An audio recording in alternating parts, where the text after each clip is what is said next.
All right, welcome to another episode of NFL Outdated Cover 2 series. This episode, we are talking into Dynasty Fantasy Football and IDP, and I am joined by Dynasty Santa, Steve Tomasin, content manager and writer for IDP Guys. How are you doing? Very good, man. Happy to be here. Thank you. Well, like I told you offline, I started these interviews to learn more about fantasy football, and one thing I haven't really gotten into is IDP in all of Mm-hmm. that, and we're definitely going to get into that a little bit later. But first of all, just tell everyone kind of your story and how you kind of got into doing what you're doing now. Yeah, for sure. So, I've been a pretty hardcore fantasy football player for quite some time. One of my good best friends got me. He was a few years older than me, and he got me into it when I was in like the end of middle school, actually. So, Wow, um, yeah. my fun little poking fun story is that I was doing stacking before it was cool. So, because I was very new to it, I only knew like top level players. I remember my very first draft, I took Steve Young, Jerry Rice, and Terrell Owens, all 1999. Wow. Not the best move because I think Young got injured that year. Hmm. So it was definitely a learning curve. But yeah, that's my little jab is that I was stacking before it was the hot thing to do. So Yeah, and everything was probably like paper and pen and everything too, right? oh yeah, it was those the very first leagues. Yeah, it was paper and pen. I mean, I got hooked so quickly that, and I was teenager at the time, so it was AOL days. So Hmm. I mean, that was one of the first things I sought out was a website to play, and I used to do Sandbox if people remember that. Mm. So I'm sitting there in like my high school library, like researching and setting my lineups and stuff at lunchtime. It was, I was hooked from the very beginning. And then I decided to actually start my own league when I was just a sophomore. So after a couple years of playing, we did a keeper league, and I found this program on the internet that I downloaded, and I would have to hand enter all the stats and teams and things like that, and then it would print out a booklet, a packet that I would go deliver to all the league mates at the three-quarters of them bold on Tuesdays. So it was perfect. I worked at like a little retail store, and I would like manage, and I would sneak off and make like a billion copies of these report packets on the company's dime, staple them all at the end of my shift, and then drive to the bowling alley on Tuesday nights and hand them all out. So that was my intro. So I enjoyed like commissioning and getting into settings and stuff like that as a very, very young lad. That's awesome. I mean, that is dedication right there. Yes, absolutely. So, and then kind of just progress through the years. You started with a keeper league, obviously doing redraft. What is the next step? It took me a lot longer to find it than it probably should have. But the next step was Dynasty, and then sort of the 1B to Dynasty was incorporating IDP. And again, I was a junkie for the normal stuff from the beginning, and the weirder and more advanced it gets, the more I'm in all the way. So started doing the IDP stuff, brought me to Twitter, brought me to the IDP guys, said they were looking for writers. My pitch to them was that I always used to do like write-ups for my own league, like draft grades and stuff like that. So I Mhm. loved writing about, especially like if I could incorporate insulting my friends and stuff. So so I was like, why not give like professional writing a shot at fantasy? And so been doing it a couple years here, just grew with the company, and we're trying to spread the good word to IDP. Well, yeah, and there's not a lot of IDP knowledge really out there. I mean, other than IDP guys, I don't even know what other websites there are. There's still a handful, and it's definitely growing. At least on Yeah, Twitter, you see a yeah, lot more people getting involved with it now. Obviously, Twitter's not real life, so we're trying to broaden the scope to real people out there, and not just people that are all doing writing themselves and playing IDP already themselves. So it's kind of just trying to get out of the circle here. But yeah, there's more than you would probably expect if you go down the rabbit hole, because that's what I did, and that's how I found IDP guys. So yeah, there's a handful out there, but it's definitely very much in its infancy. Well, first of all, just kind of describe what IDP is, and just Sure. for maybe those who haven't done it. Yeah, so IDP stands for individual defensive player, and you get to play with guys on the defensive side of the ball in addition to your offensive players. So a lot of people use it to replace kickers and the team defense. So you can have leagues, I'm in leagues that only use one because they're kind of just towing the sticking their toe in the water and trying it out. One or two to give it a shot, and then all the way up to in Dynasty is where it really gets the most hardcore. You're looking at sometimes 11 on 11, so 11 offense versus 11 defense, just like the real NFL. So it goes, that whole way, starting from very, small starting settings, and you're drafting linebackers or high volume tackling safeties and maybe a few defensive linemen who are getting sacks all the time. But then as you progress, you're really diving into, you're taking, third string linebackers and things like that. So it's really a lot of fun if if you're a football fan in general and you can kind of enjoy paying attention to both sides of the ball. You add these guys to your fantasy experience, and like I said, I was hooked from the first time I did it. So it's definitely a lot of fun. Do you feel like you learned a lot more about the defensive players when you kind of started doing that?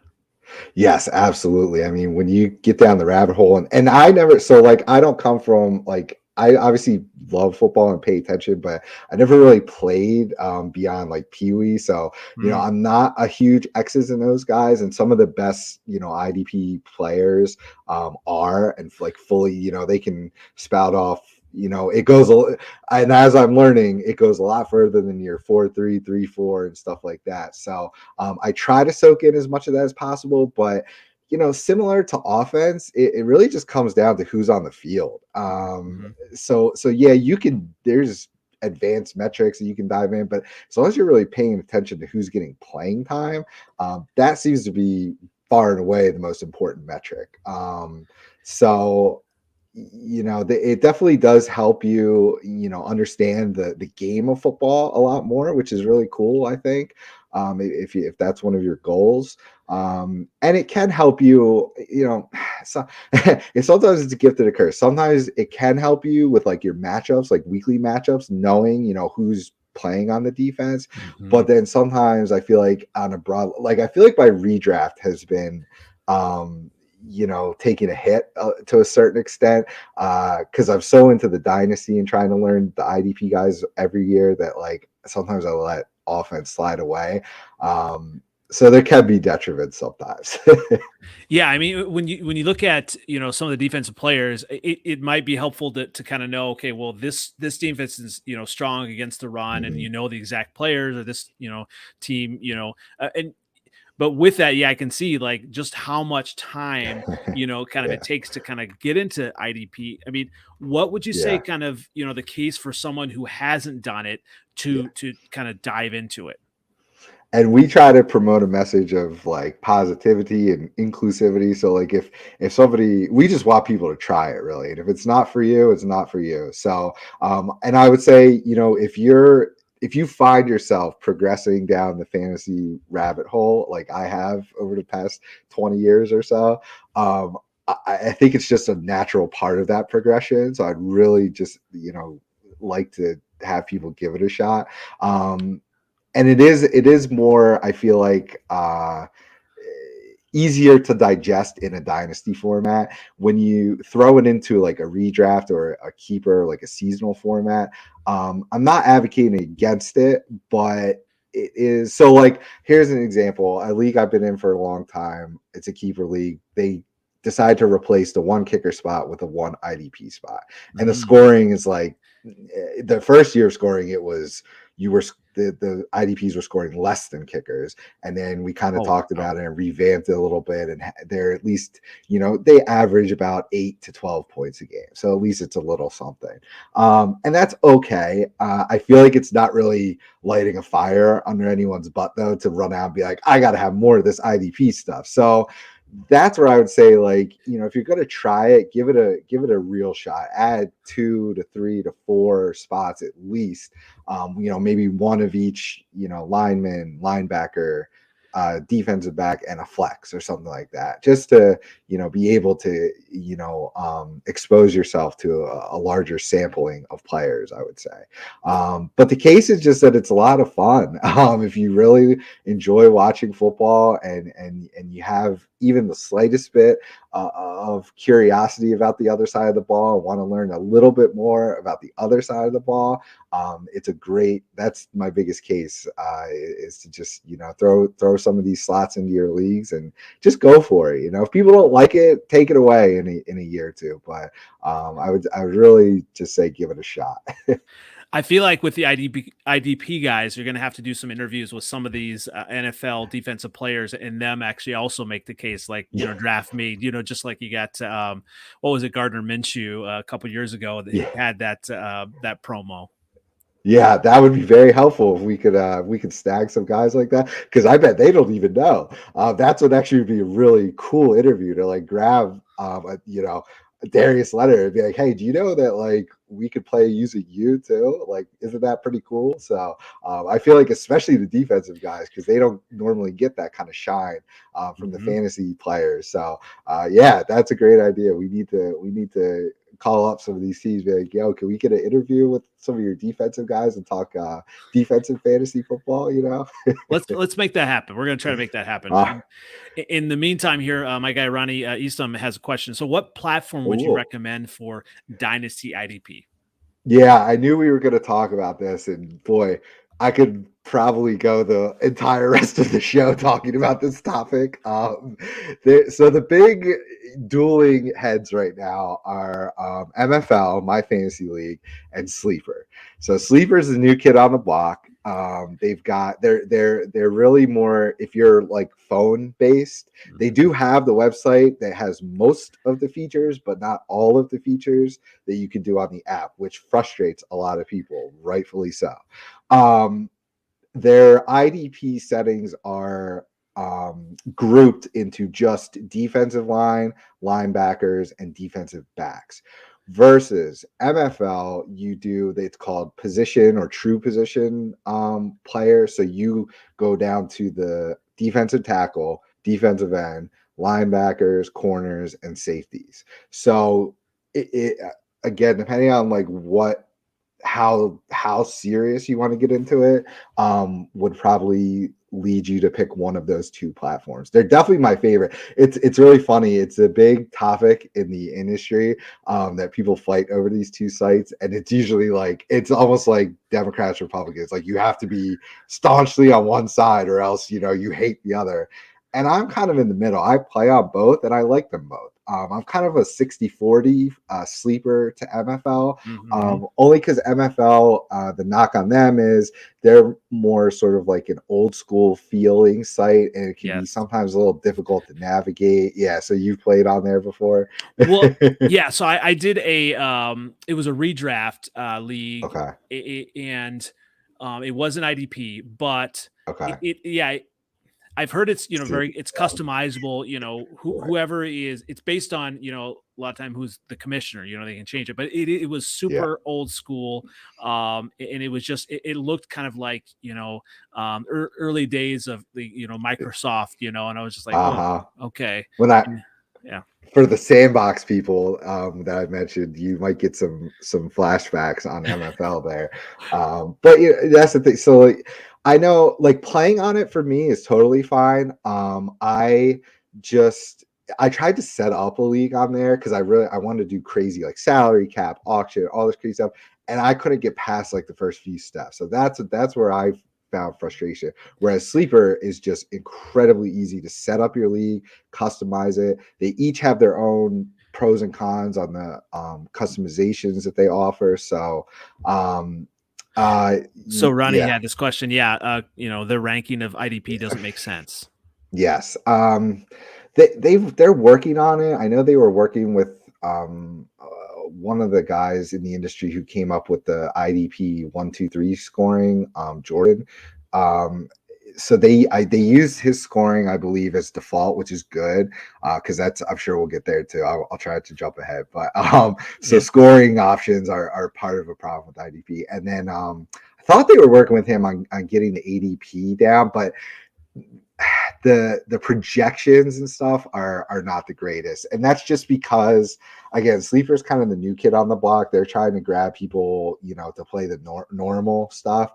But what's honestly really cool about them is they're like a hands-on company who, if you head to their Twitter, they're constantly taking feedback from people on stuff like this.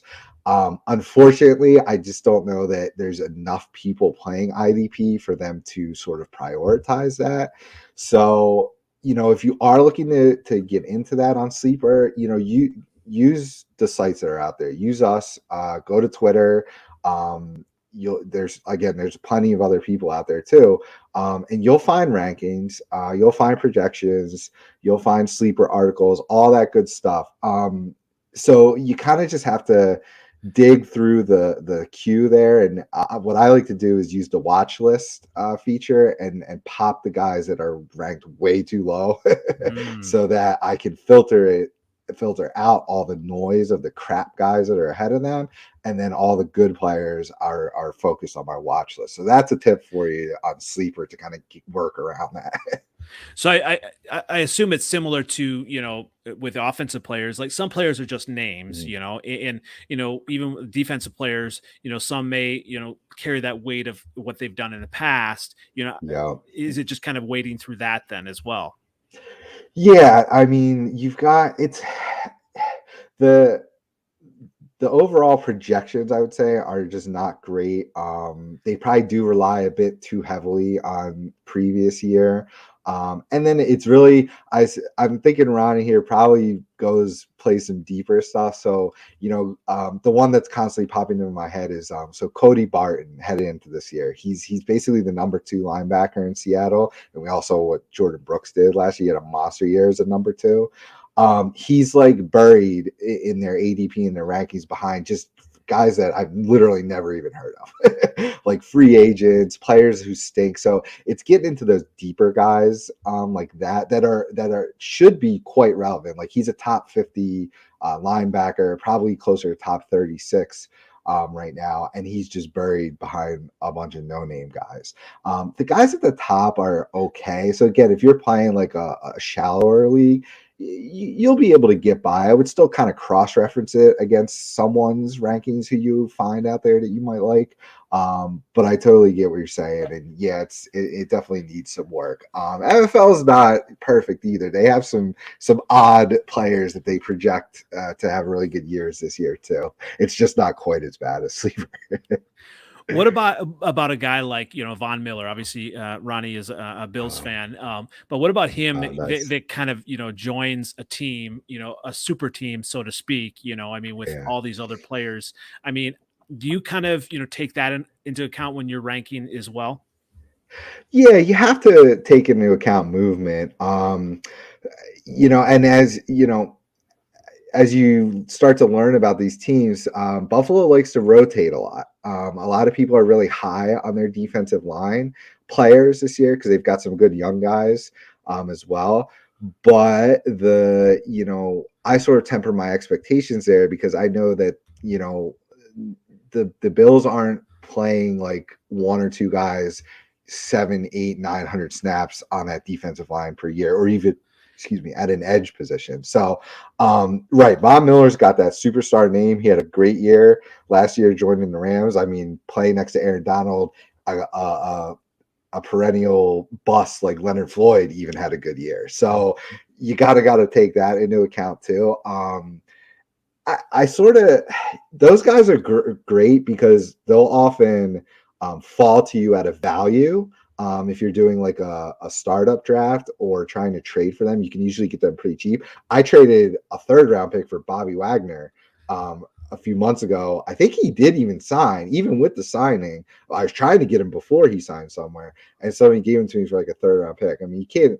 That's just great value there. You know what I mean? So those big names, older guys, everyone likes the new shiny toy. Similar to offense, you can often get solid bets who are going to produce at cheap prices, whether it be during a startup or via a trade acquisition. So We'll talk a little bit about the scoring options that you have, yeah. and maybe some that you like. Yes. So The biggest, so people criticize IDP over standardized scoring, and I always like to get into it with that because to me, offense has gone through its changes as well. You had standard, half PPR, full PPR. To me, that's not necessarily standardized. That's a big change.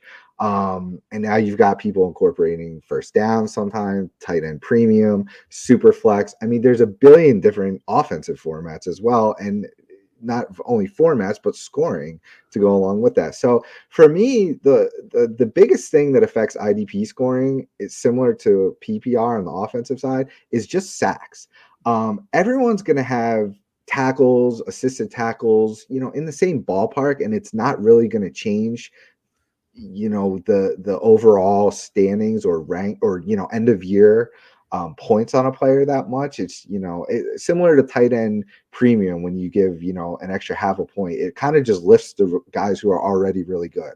So to me, the only real wild card for scoring options is sacks. And that is all over the place. I see people give it 2 points. With sleeper, I know the scoring can stack because you've got the tackle itself, the tackle for a loss. They even offer a hit on QB option, which I play in leagues that offer that scoring, and then the sack itself. So you have to be cognizant of whether your league stacks those settings as well. I'm not 100% sure about what MFL offers for that. And if it stacks, I'm not, because I haven't set up a league in MFL for IDP, but it's also a lot easier to control. But yeah, I have done sleeper. And so if you're setting a sack at, call it 4, a tackle is 1, a hit on QB is 1, and a tackle for loss is 1. That's 4, 5, 6, 7 points for a sack now. And then it can only go up from there. So my thought, you can make it whatever. I like to make sacks worth more and have defensive linemen be more valuable than they normally are, because that's the other, usually when you're setting up standard quote unquote scoring for IDP, it's linebackers are king, just because they play the most. They're around the ball the most. It's your linebackers and your, box safeties who get a ton of tackles and, maybe have a good year with interceptions. And then the cornerbacks will emerge, but people usually aren't drafting them. But they'll be relevant if you are giving interceptions points and things like that. So to me, I like to use as many of the settings that are offered by my platform is what I would recommend personally. There are articles out there, like I said, IDP 123. If you Google that, I think it's a Dynasty Nerds article, is a great, at least basis to use. A lot of times I'll tweak from there. And there's also Big Three scoring is one of the ones that I go off of. They both put sacks pretty important at a minimum, I think 6 points. If not stacked with those other stats I was talking about, it can reach 10 sometimes. Which I only think helps and makes it more fun. I mean, for me, more points equals more fun. So, Yeah. So that's what I like to say. And then, like I said, just use as many of the scoring options that your platform offers. Even if you're not unsure about it, throw a half point in for an assisted tackle or a hit on the QB. If they offer it, 0.5, 0.25 if you're unsure. But a lot of these, the two that I mentioned, IDP 123 and the Big Three, I think if you just Google Big Three IDP scoring, are great, basis scoring settings that you can use. Are there negative points for, a cornerback or, giving up a touchdown, anything like that? That I don't think I've seen. I think maybe MFL, you can get negative points for like targets or completed pass so your linebackers and your corners and your safeties can all lose points. But generally there's not too many negative points. There is a format that's coming out just this year called All 22, ran by I think it's PFF, that would have a lot more capabilities with that. It more scores on a lot of the PFF grades and metrics that they use, like pressures and things like that, things that aren't always recorded on the game, game log or stat sheet. So leagues like those, and excited to hopefully try one of those this year. I believe there is going to be, it's either negative points or just a way lower floor for players that are actually not good. Because that's another sort of, sometimes a knock on IDP is that bad players are good IDP players, which can be true. It usually has to do more with corners. The saying is always rookie corners get picked on, so they'll get a lot of targets, which means a lot of tackles, possibly interceptions. I don't know. I sort of relate that to like a specialized running back who catches passes, like J.D. McKissick, James White. Like they're not good running backs who can handle a workload. They have a specialized role in their offense. A bad defensive player, if all defense was good, then teams would be monsters. So you're going to have bad players out there, unfortunately. So, Well, talking about, kind of getting into more of the dynasty, with the drafting strategies, mhm. I'm sure it's important to kind of look at, what your format is Oh when you're yeah, drafting. And I know I've done that in some different redraft, leagues where I didn't, mhm. look at, kind of the Yeah, format, and that hurt me in my drafting. yeah. And so talk a little bit about some of the strategies kind of going into that. Yeah, so scoring is obviously the biggest thing to pay attention to, and like I said, sacks are really uh, the unlocking key there to set your strategy. So I was advising some of our Discord members the other day. Usually, for me, if a sack is like 4 to 5 points or less, then I am punting on defensive linemen. I don't really care. I'm going to grab whoever at the end of the draft. And I'm going to stack up because that usually means your tackles are going to be the king. So I'm hitting your middle inside linebackers who are tackle heavy guys. Maybe some of those edge guys that can tackle and get sacks are pretty good. But man, if sacks are 6 or more points, I'm all in on defensive linemen. So I'm grabbing Nick Bosa, Joey Bosa, Myles Garrett, all those. I'm trying to get as many of those top guys, even some of the mid tier guys. I'm going to reach for. And those edge rushers. And now I'm punting on the middle linebackers Mhm. because, when sacks are 6 or more, I've just found that, grabbing those elite defensive linemen or elite, outside linebacker edge rushers seem to, just give me better results and you're having more fun because you're rooting for those guys to get those sacks, instead of, watching, Foye Lulucon just tackles someone 10 times a game, which is fun too, but not as fun as sacks. And when you're drafting, I mean, in IDP leagues, there's still you still have offensive players, right? Right. Yep. And so, do you feel like kind of in IDP leagues, I mean, you talked a little bit about, sometimes, when you're, focused on defense, sometimes Mhm. your Yeah. redraft leagues can suffer. I mean, do you feel Sure. like sometimes the offensive, players suffer on your roster, or when you're focused on IDP? In the dynasty leagues, I would say not as much as if it's a mixed redraft league, which those are very few and far between. In dynasty, I make it a point not to forget about offense and focus on offense almost because I'm just personally confident in my knowledge of the IDP guys that I can grab later. Again, unless sacks are worthwhile, I'm gonna mix it up. So I know the big question for a lot of new people out there is when do I take an IDP player in a let's stick to dynasty. Um, Again, depending on those sack settings. The absolute earliest usually seen IDPs go, and that's your TJ Watts, your Darius Leonard, your Roquans, maybe your Nick Bosa's. Absolute earliest, and it would be a humongous reach, would be round 4. 5, 6, 7 is kind of the sweet spot where people start tinkering or setting off runs of those, top end IDPs. And that's where I'm more comfortable. I'm never going to be the guy to start a run normally, unless everyone in the league is sharp and letting IDPs push down to that 6, 7 round range.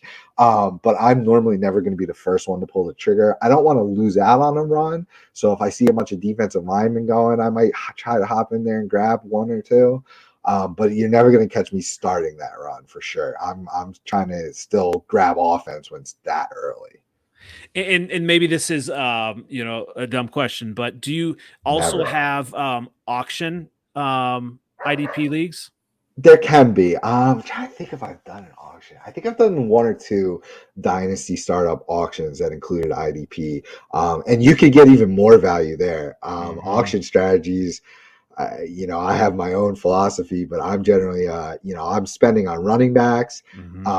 quarterbacks if it's super flex, obviously, and maybe one or two of the top tier wide receivers.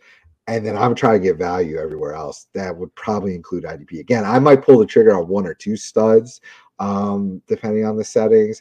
But for the most part, I'm going to let other people spend their money early, and I'm going to grab a bunch of guys that I like towards the end for cheap, cheap, cheap.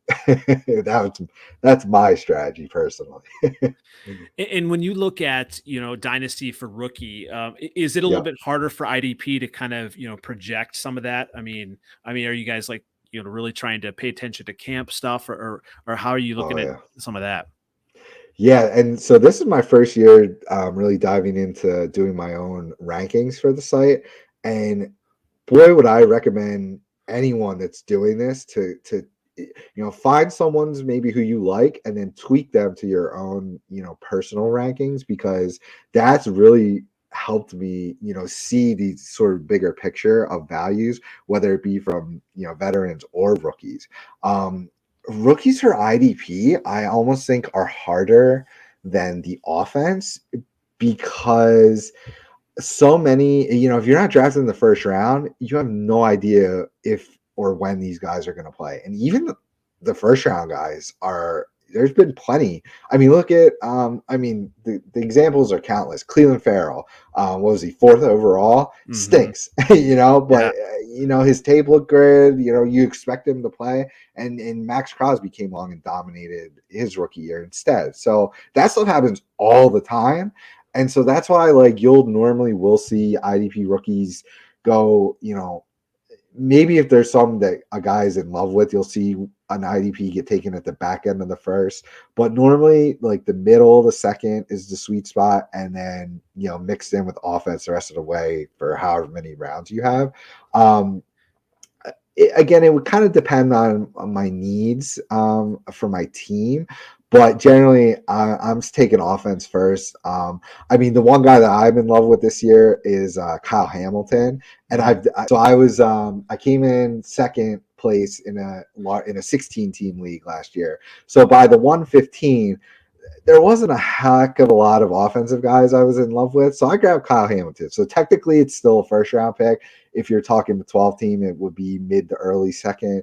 Um, so if there's, guys that you're absolutely in love with and they have that high first round draft capital, I certainly will do it from time to time. But again, it's a deeper league like that where I'd rather bolster, a position where I know I'm going to get, points, versus like taking a flyer on a third or fourth round running back, who God knows if he's even going to play. So it's really a mix of your, of course, settings. Again, we'll hammer that point home. Your team needs at that point, but generally, you don't want to reach for the IDPs. You want let it come to you, unless you're just sorely hurting for a linebacker. This year we had the defensive linemen go pretty early, the Aiden Hutchinsons, Mhm. Kayvons, the Trayvon Walkers of the world, who he's been a really tough one. He's first overall pick, but I have him, I think, behind all three of the other first round Mm. defensive linemen. I think I've got him behind definitely Hutchinson, Thibodeau, and I think I have Karlaftis in front of him too, because Mm. it's the Jaguars, they're always picking at the beginning of the draft for a reason. So I'm not sold in their talent evaluation. Mhm. So, like, that's the kind of stuff, like, you sort of have to do your own research. The NFL tells us a certain amount of information, but then you have to do, your own analysis on top of it. Yeah, Ronnie chimes in here that he would not draft defensive line rookies. For the most part, yeah, like, unless sacks are, in that 6 point minimum, but 7, 8, 9, 10 range. And even then, it's still a gamble, because defensive line is crazy. Like, I mean, look at the best defensive lineman in the league. Aaron Donald was a third round pick. So, like, the NFL misevaluates these types of players all the time. So yes, you don't want to reach for those guys. I wouldn't say don't take them off the board, off your rookie board altogether. But yeah, it's definitely a lot sexier to take, a Devin Lloyd or a Kyle Hamilton, or a Quay Walker, someone like that, who can probably have more immediate impact on your team. But this year's edge guys are pretty good though, so they're not off my board altogether. Yeah, and Yeah. when you look at the formats, what are what formats do you prefer? I mean, on the offensive side, you got like super flex with like quarterback and stuff. What is the Right. equivalent on the defensive side?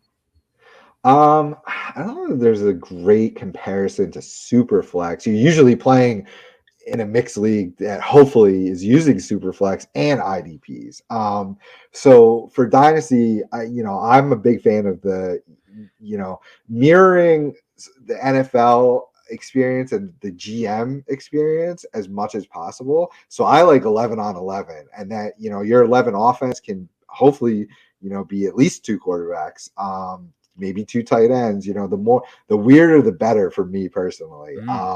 And I really, it just challenges you so much. And I just like having those deep rosters, because you read all these articles about these deep sleepers and third, fourth, fifth round guys who I think, could be productive in a year or two. And unless you have a deep league, you're not going to be able to roster guys like that, unfortunately. So the deeper, the better. I've done during COVID, there was a bunch of new leagues that got set up. It was 53-man rosters, just like the NFL, 11 on 11, offense versus IDP. A couple were super flex. I know. Oh, so a lot of guys like to do like 3-4-3 or 4-3-4. Similar to the NFL there too. So like 4 defensive linemen, 3 linebackers, 4 D-backs. That's how it would be on Sleeper. Or you could do 2 DTs, 2 DNs, 3 linebackers, 2 corners, 2 safeties if you play on MFL. Either one of those I thoroughly enjoy. So I would say, yeah. And then when you look at those, I mean, what about like the roster strategies? I mean, is there like a yeah. defensive like taxi squad as well? Yeah, if you're playing with Taxi Squad, there's usually no. I've never played in one that's a restriction, only allowed to put offense on. So yes, if you have a Taxi Squad, and it's usually just how many years the player has been in the league is the only restriction. So it could be offense or defense on Taxi Squad. Definitely advocate using a Taxi Squad. It's a great feature. And I like to do, a lot of people only like to do rookies only, or like rookies in second year only. I like to go up to sometimes 3 years. I'm an old school guy. I remember the third year wide receiver breakout. So like I like to have it open a little bit longer to allow for some of those positions like wide receiver, tight end, quarterback that sometimes take a little bit longer for those guys to develop and hit for your team, instead of just cutting bait on a guy who you might really like, but after his rookie year, he was just buried behind a veteran who signed for another year or two. So that's my personal philosophy. I like to open up, definitely use taxi squads, and then open those years up to 3 or so.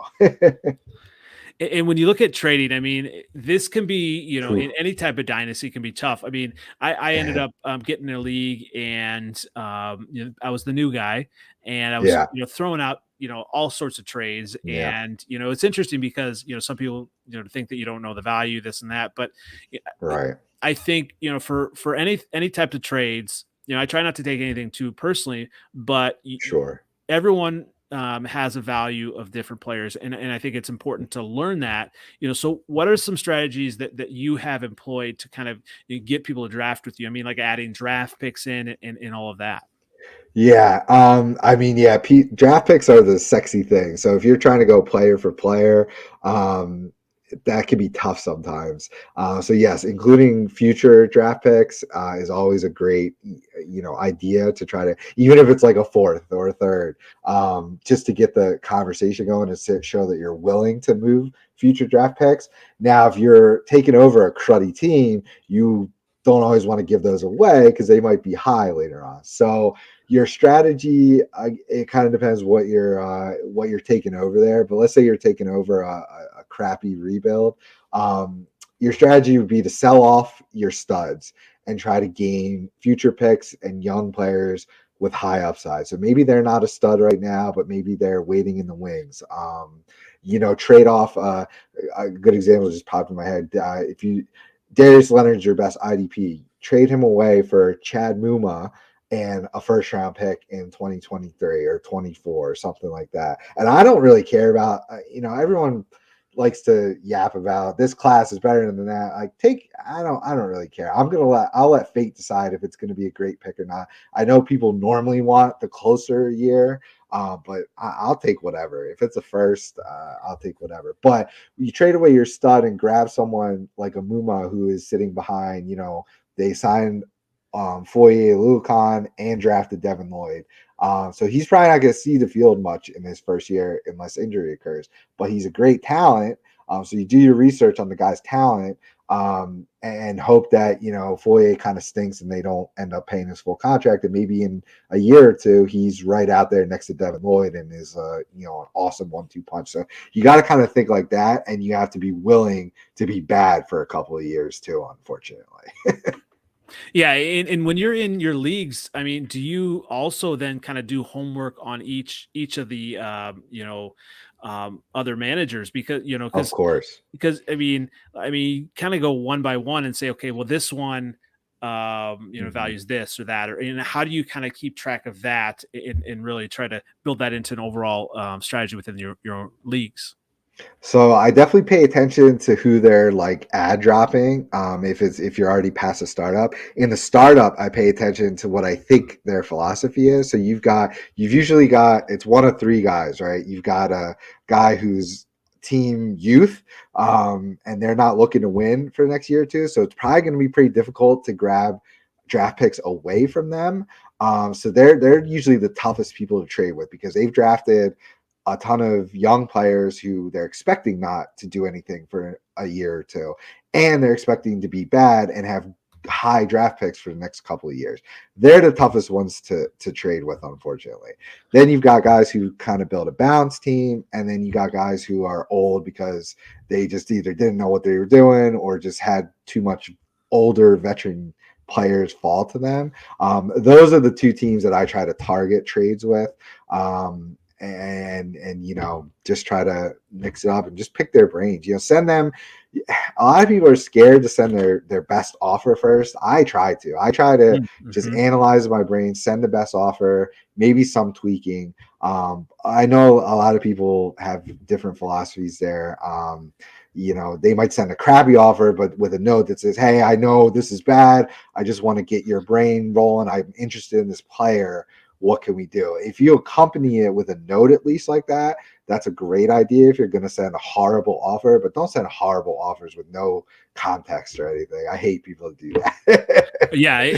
And you have to always be willing to give up value to get value, right? Exactly. Yes. I see Ronnie's comment here. I wish I was smart enough to remember what it's called, but it's some kind of somebody has definitely posted about it on both Reddit and Twitter. It's some sort of fancy word fallacy where the players that are on your team, you inherently hold at a higher value because they're on your team. So that's a lot of the trouble and difficulty in making trades, and especially in Dynasty, because if somebody's got this young guy on their team, there's probably a reason. They probably like them. So if you're trying to add them in as like a throw-in when you're doing stud trades, it's going to be very difficult because they're not going to want to give those players up. So you really just have to talk. Just talk to your guys and pick their brains and learn who they like. Maybe they're tired of someone. People were tired of Joe Mixon 2 years ago. He would have been a great trade target because even though he's younger, he burned people to a certain extent, but guys like that are great buys. When you look at trading or anything, I mean, is everyone on your roster available for a certain price? Yes, and that's a great message to put out there too. But, let your league mates know if you're looking to trade. Be like, nobody's off limits. Just please don't come at me with trash offers. For the most part, yes, I have my deeper league. The first dynasty league that I joined and it had IDP. I do have Jonathan Taylor, and I've basically made a point of like everyone's on the table basically except him, meaning like he's technically on the table, but it's going to cost you more than anyone in this league is probably willing to pay. So like technically he's on the table, but you're not going to want to pay the price for what I'm expecting. So, but it's important to just make those distinctions. Everyone else is available at fair price. Let's talk through. But my stud or my favorite player that I have he's technically not on the table, and you're not going to like the price if you do want him. So we talked a little bit about this offline. You're an Eagles fan, and Yeah. do you try to lean toward or away from players that are on your favorite teams? So I've luckily been able to compartmentalize those parts of my brain through my gambling and fantasy experience for the most part. I'm like a racehorse. So if it's fantasy, I've got the blinders on. So I'm completely neutral with my team. Now, if I have Eagles players and they're playing on Sunday, yeah, it's awesome to root a little extra harder for them, but they do not influence my decision making hardly at all. I'm in a couple free leagues, a couple cheap leagues. Maybe in those sorts of leagues, I'll let the fandom come through a little bit more. But most money leagues that I'm in, it is all business and no influence there. I have Cowboys on my dynasty team, so Yeah. Well, and I am a Bears fan. Nice. So I've kind of, stayed away from some of their offensive players, in the past Smart. as well. And so I say this not as a fan or anything. I have, Right. even before the AJ Brown trade, I was, all in on Eagles offensive players and what they've been doing. So Yeah. even a certain Jalen Hurts possibly in the MVP category or Wow. discussion. So That we'll would be we'll see awesome. about that. Yeah, that certainly would be awesome. I'm, I'm a true Philly guy, so like I temper my expectations. Like Hmm. when the game is happening, I'm all in, but Yeah. my Philly brain won't let me expect the best things yet. So I'm still a little skeptical. I'd like to see we need to see a huge step forward for Hurts and his accuracy. And the coaches need to dial in that offense to play to his passing strengths. You can't have him running around the field. He's going to get hurt. Of course he's going to, and you have to find that balance. But it's going to be a combination of him taking a step as a passer and big medium Dick Nick calling some better plays. Rock paper scissors Nick Good doing old some better Sirianni. Yes. play calling for Hurts this year. But I'm very excited. They took step one of getting him the weapons. Hmm. I mean, I'm in Brown Smith. I love Kenny Gainwell. I'm hoping for a Miles Sanders bounce back. Goddard's awesome. So the weapons are all there. If they can't get it done, then we know that Hurts isn't going to be the guy, unfortunately. That's true. Well, looking at Dynasty, we talked a little bit about, maybe separating your fandom from your fantasy football. Are there some other kind of Dynasty mistakes to avoid? Um, I guess the biggest one that I've encountered is the deeper the league, the less important studs are. So the mistake. So the first league that I joined, I was like, I'm gonna go gung ho with this. And during the startup draft, I traded away a ton of early startup picks and a couple future like first because I wanted to move up and get Saquon.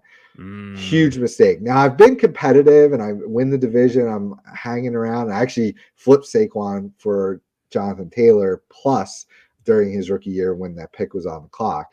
So I kind of rebounded from that a little bit. But yes, I would say don't trade away your startup. That would be mistake number one to avoid. Do not trade away your star. As much as you might want a specific player, especially I can see this happening even more in like super flex, guys wanting to move up again back into the first or even the early second or third to grab, a third QB or just a really strong second QB. Just don't give away the farm to do that. Trust me. I mean, how many times do we need to see quarterbacks come out of nowhere every single year who are available on waivers, who are available later on in the draft, So that would be my number one mistake. Don't trade away your startup, and then don't go too old. I like to do sort of a balanced build. There's going to be plenty of old guys that fall to you during a startup because people are biased towards youth. But just don't go crazy stacking up older players. At least if you're going to do that, get your youth early on at running back, especially. But yeah, so age matters, but only don't make it matter too much one way or the other. Don't be too young, don't be too old, unless you're strategically going for a young, like building up team. But honestly, I think that's a terrible strategy. So NFL changes so much. So like even calling doing dynasty rankings, I'm really not looking out more than 2, maybe 3 years because you don't know what's going to happen even next year. It's crazy. Yeah, when you look at your roster too, I mean, would you maybe tell someone not to be afraid of a rebuild? Yeah, no, definitely don't be afraid of it. It can be an incredibly difficult task to take on, depending on especially the activity level in your league. If it's a league that is very active and always making trades, a rebuild is super fun. Especially if you can make it work. So no, I wouldn't be totally afraid of it, but you got to know your league and what you're getting into. Because if nobody likes to make trades, then it's going to be brutal and you're going to be bad for a long time and you're going to have to hit on all of your draft picks. And we know that rarely happens.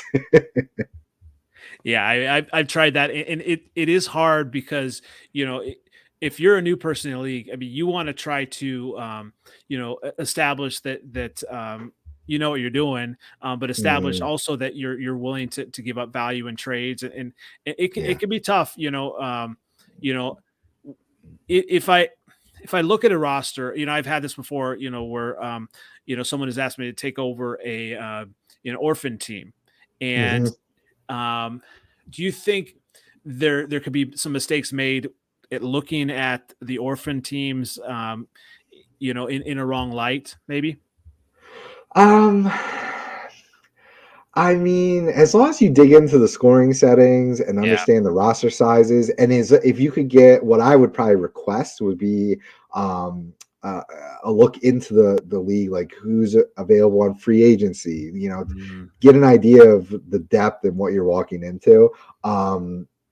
Because I mean, I've seen some horror stories of leagues that are blowing up, especially at like quarterback and the super flex, like they're leaving you with backups and no one else. Like that's brutal. So those I might say don't take on. But yeah, you kind of just want to step back and look at the big picture and look who you can trade off.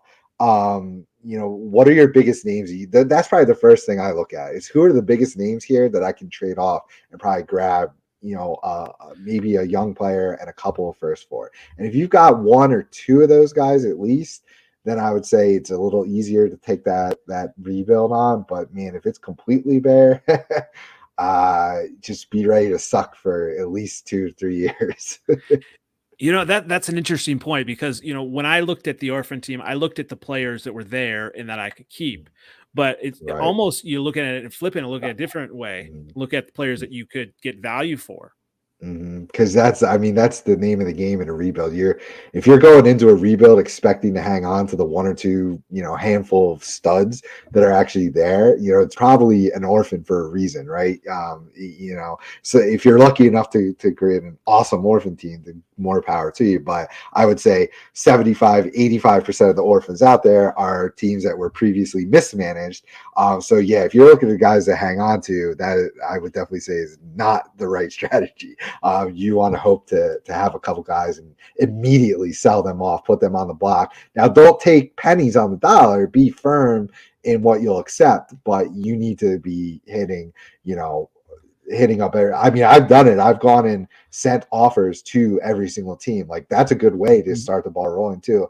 Make sure it's a little bit, that first offer is leaning to your side, but man, if they see that stud come through in their email, their eyes might brighten up, not really look at what they're giving away, and they might hit that accept, without really looking into it too much. So that's the first thing I would be doing. Well, this has been fantastic. I could, talk fantasy football. Yeah. This kind of all stuff I night. can go forever. Can I go real back quick to the Yeah, go ahead. formats? Yeah. I wanted to throw in there auctions and salary caps. That's like the next progression for me. They are so much fun. I mean, snake drafts are great, but auctions and then if you kind of advance the auction draft into a salary cap, I mean, those are, if you're looking for that true like GM experience that from a fantasy standpoint, there's nothing that does it better than the auctions and the salary cap leagues. They're so much fun. So and they make it a lot easier, I think, to get into the deeper stuff and the IDPs and things like that. So I just wanted to throw that out there. Do you feel like some of these Dynasty and IDP has maybe spoiled the experience on the redraft leagues for you? 100%, yes. I won't join any new redraft league unless it's something a crazy twist or super flex. Like, I can't do cookie cutter redraft leagues anymore. It's like it's just something that my brain can't go backwards. It's like you can't put the toothpaste back in the tube. So I still very much enjoy the leagues that I'm in with my friends, but I've noticed that the wins are few. I'm still usually making the playoffs for the most part, but the wins are much further in between these days, and I just don't get the same. Draft day, of course, is great, and drinking with your friends, there's nothing that beats that format, I will say. But post that one day of the draft, it's all downhill. Versus Dynasty, you've got the startup, you've got rookie. It's football, literally 365 days a year if you've got an active enough league to do it. You know what I mean? So those just, the weight of that one day of redraft with awesome draft day, which is awesome. It's like I'm right here with it 50-50. But then the rest of the redraft season is pretty brutal for me, to be honest. Yeah, and that kind of got me thinking about waiver wire. How do you do that with IDP? And what is I mean, do you have where someone can only spend a certain amount of cash dollars on that, or what's the best way to do it? I mean, if you're doing fab, it's the same way. It's open to offense.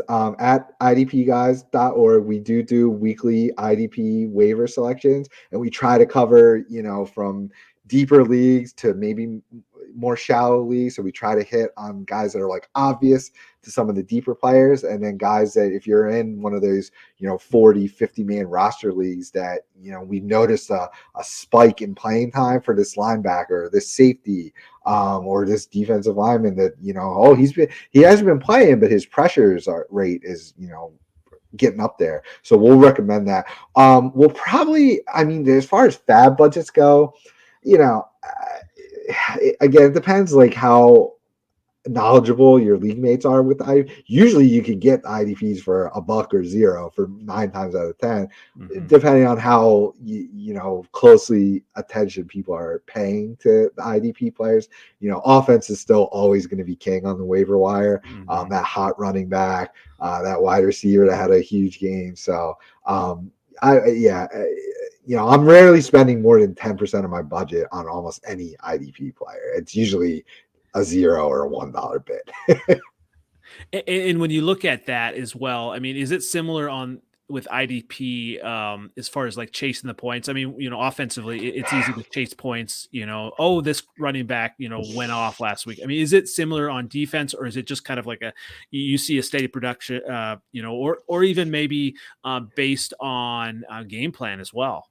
Yeah, it absolutely happens to IDPs too. You'll chase points. I've seen it. And I started a dynasty league with a bunch of new people that were newer to it, and I've absolutely seen that happen. And sometimes it keeps up, rarely it doesn't, and that's where we try to provide that analysis at our site to let you know, is this a fool's gold? Was this he and usually it's defensive lineman, right? It's a guy who has he played 13 snaps, had 2 pressures and 2 sacks. Is that going to continue with that small of a snap rate? Absolutely not.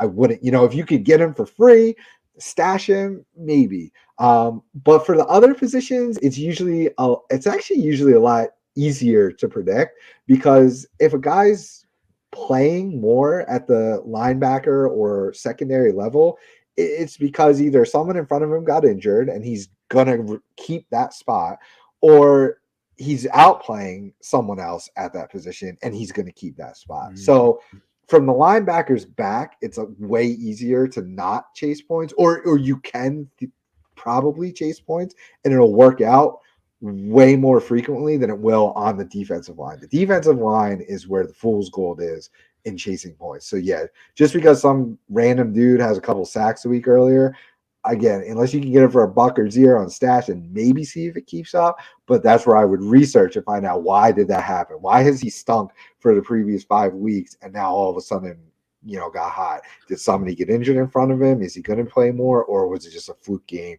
And 7, 8 times out of 10, it's a fluke game on the defensive line. Well, you have brought a ton of good gifts. I appreciate you, Dynasty Santa. So, Steve, where can everyone find you again? Yeah, so Twitter, I pretty much live there at Dynasty Santa. I actually do. If you see wacky posts from the at IDPguys Twitter account, that's usually me. We do share the duties there, but I'm usually the one trying to mix it up with people, sending out funny gifts and stuff like that. So I do have my hand in our in our Twitter account there, and then I'm doing writing, ranking, editing, and then helping our content team all over at idpguys.org. So it's a great site. We try to really, like I said, grow this game and provide as much knowledgeable information to from, again, we try to cover from the newest players all the way to the guys that are in the super deep leagues too. We've got a great Discord chat with a ton of awesome subscribers and staff in there. So anybody that's on the fence, I think that's my favorite selling point, because we're just in there 24/7 talking it up, helping, like what you were just describing. We're digging into those specific scenarios of your team. What are you dealing with? What are your settings? Who's trading? So it's a ton of fun to just do that with people. Well, this has been a ton of fun. We're definitely going to have to connect, when it comes draft season. That's my favorite season of the year. Okay. Christmas has Absolutely. nothing on draft season. I write, that's one of my favorite tweets. I send out the Andy Williams YouTube link, the most wonderful time of the year, but I send that in August when it's draft time. Love it. Well, thanks again, Steve. Yeah. We're definitely going to connect again. And once again, this has been NFL Outdated Cover 2 series on Dynasty, Fantasy Football, and IDP. Thanks again, Steve. Thanks a lot.